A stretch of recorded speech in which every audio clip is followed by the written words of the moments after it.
Good morning. Welcome once again to our morning devotions and daily meditations on the Gospel of Matthew. We are still here on Matthew chapter number 5. At unti-unti nating tinatamasa ang lalim ng mga salita ng Diyos dito po sa Gospel na ito, which is the most popular Gospel. That's why it was in chronology placed first in the New Testament. So the beginning of the teaching ministry of the Lord Jesus Christ is in chapter 5 to chapter number 7 according to the narrative of the gospel writer. And it begins with the blessedness of life, the beatitude, which is anchored on the law and was reaffirmed and established by the Lord Jesus Christ, as he stated here in a previous lesson study, wherein he says, the Lord Jesus Christ says, Jesus Christ came not here to destroy the law, but rather to establish or to fulfill, to establish, to strengthen, to promote. This is how the law should be obeyed, not as the other rabbis, Pharisees, and Sadducees, evil shepherds, would want it to be interpreted.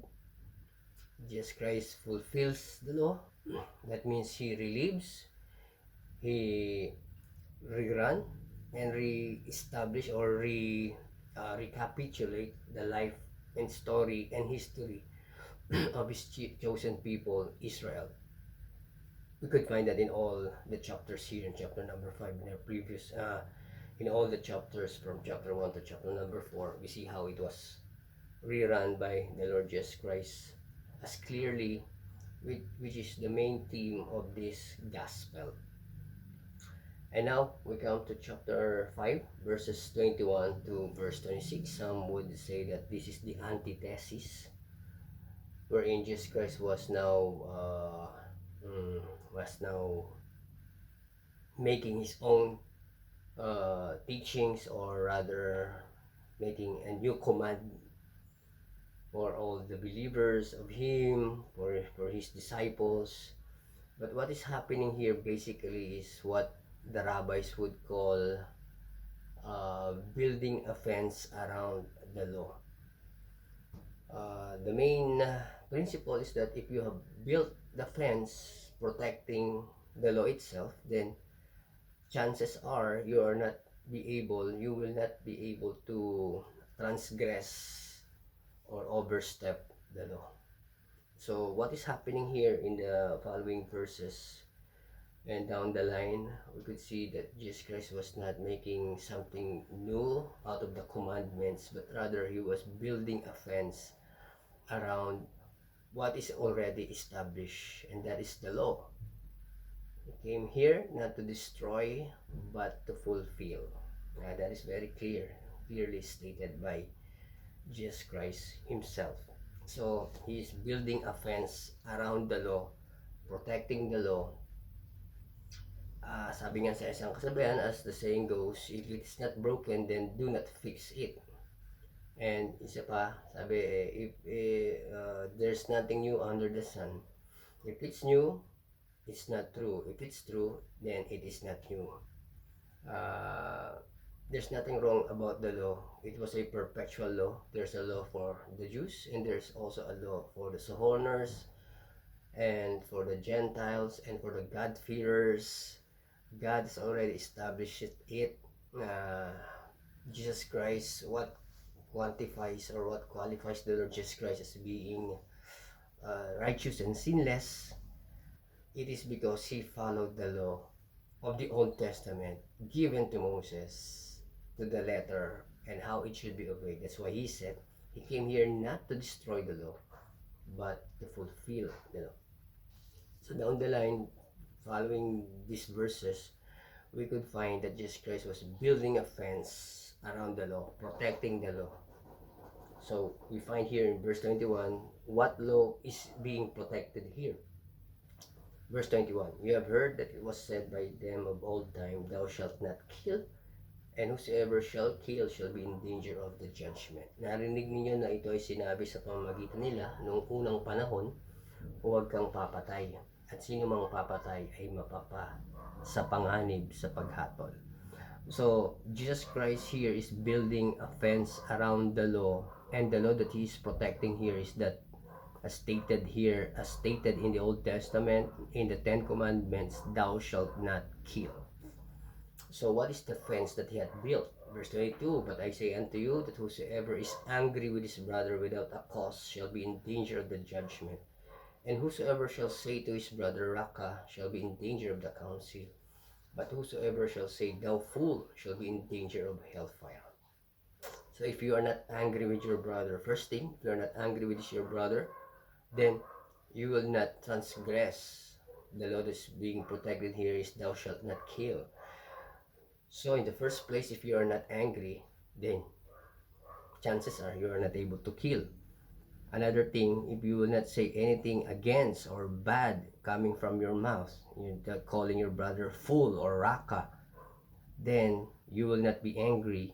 Then you will not kill. You will not murder. Therefore, if thou bring thy gift to the altar, and remembers that thy brother that ought against thee, leave there thy gifts before the altar, and go thy way. First be reconciled to thy brother, and then come and offer thy gift. So, the law that's being protected is thou shalt not murder. If you are not angry, you will not murder. If you are not angry with your mouth, then you will not be angry. If you do not sin against your mouth, you will not be angry. Then you will not murder. Then further, Jesus Christ overstretched the fence. If you will be reconciled, then you will not say anything against your brother, then you will not be angry, then you will not murder. Agree with thine adversary quickly whilst thou art in the way with him, lest at any time the adversary deliver thee to the judge, and the judge deliver thee to the officer, and thou shalt be cast into prison. Verily I say unto thee, thou shalt by no means come out thence till thou hast paid the uttermost farthing. So whenever we see the praise, ye have heard it was said by them of old time. Some would interpret it as the antithesis, but rather, whenever we see this praise in this chapter of Matthew, chapter 5, is that Jesus Christ is building a fence around the law. If the law that's being protected here by the Jesus Christ is thou shalt not kill. If you are not angry, you will not kill. If you will not sin in your mouth against your brother, then you will not be angry, then you will not kill. And overstretching it, if you will be reconciled to thy brother, then you will not say thing against him, you will not be angry, and then you will not murder. Then overstretching it once again further, sabi ni Jesus Christ, if your enemy, na po, if you are reconciled with your enemy, then you will not say anything against him.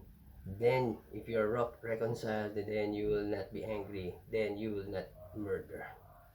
So the thing is this, this is first century, second temple period, normal way of discussing, questioning on how the law should be interpreted and how the law should be obeyed.